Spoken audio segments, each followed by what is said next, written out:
દ્વારકાના શિવરાજપુર ખાતે પીએમ નરેન્દ્ર મોદીનો 75મો જન્મદિવસ અનોખી રીતે ઉજવાયો। આ કાર્યક્રમમાં દિવ્યાંગ બાળકો મુખ્ય મહેમાન હતા, જેમણે નૃત્ય અને નાટકો રજૂ કર્યા। વડાપ્રધાનના 75મા જન્મદિવસે 75 કિલોની કેક કાપવામાં આવી। દ્વારકાની સંસ્કૃત શાળાના વિદ્યાર્થીઓએ તેમના દીર્ઘાયુષ્ય માટે મંત્રોચ્ચાર કર્યા। આયોજન અફસર બિટિયા, વાઇબ્રન્ટ દ્વારકા જામનગર અને કોસ્ટલ કનેક્ટની સંયુક્ત ટીમે કર્યું હતું। આયોજક રાજેશ ગાંધીએ ટૂંક સમયમાં દ્વારકા અને જામનગરના વિકાસ માટે નવા પ્રોજેક્ટ્સ લોન્ચ કરવાની જાહેરાત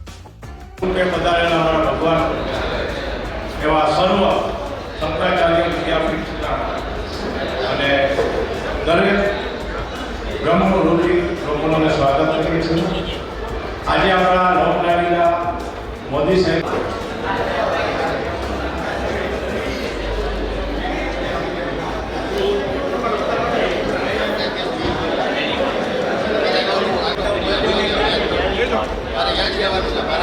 આમાં જ બધું એક મિનિટ હાથ રાખજો એમને।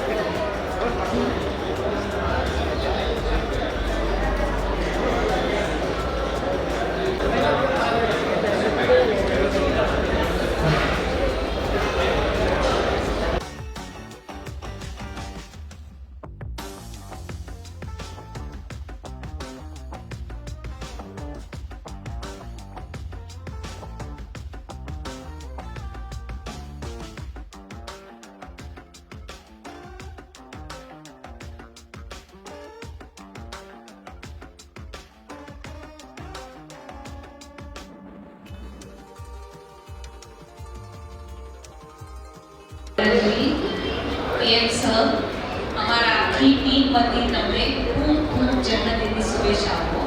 તમે અમારી માટે અને ખાસ કરીને ગુજરાત માટે તો 1500 लोगों को रोजगारी देना और मोदी साहब के प्रिय विमता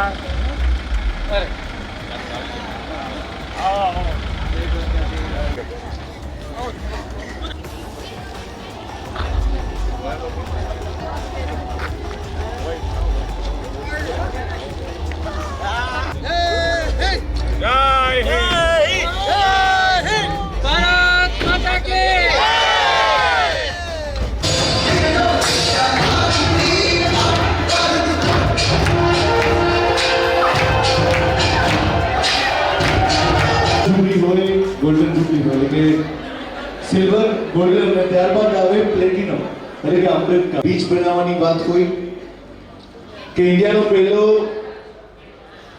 સુધા પરફોર્મન્સ છે એમને પહેલા સ્ટેજ પર અમારી સાથે લઈને આવશે પ્લીઝ કે આ અસામાન્ય બાળકો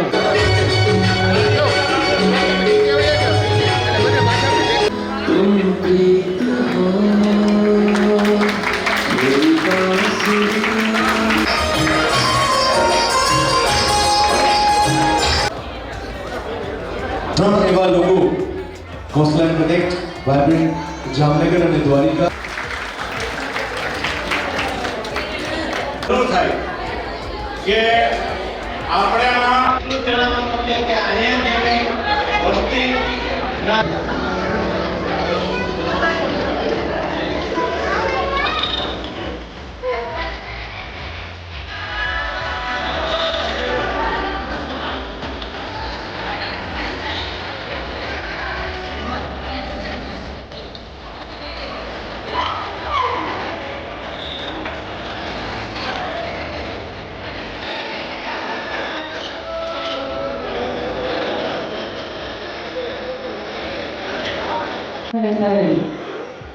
इसको वडाप्रधान पीएम मोदी साहब ने अवार्ड दिया है, इसको भी दिया है।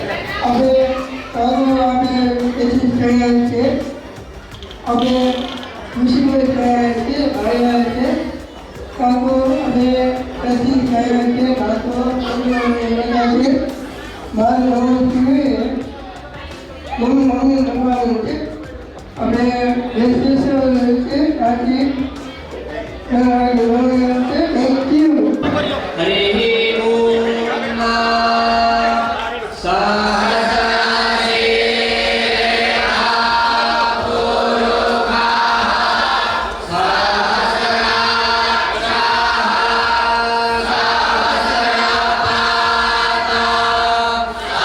Amen.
છે જામનગરના બાંધણી જે વપરાય છે એ બાંધણીના સૌથી જૂના કારીગર લગભગ કેટલી પેઢી સાતમી પેઢીથી એ લોકો ખાલી બાંધણીનું બાંધકામ કરે છે. ગયા વર્ષે આપણે જ્યારે મોદી સાહેબનો બર્થડે હતો ત્યારે ચીફ ગેસ્ટમાં એ લોકો બાંધણીના બહેનોને લઈને આવી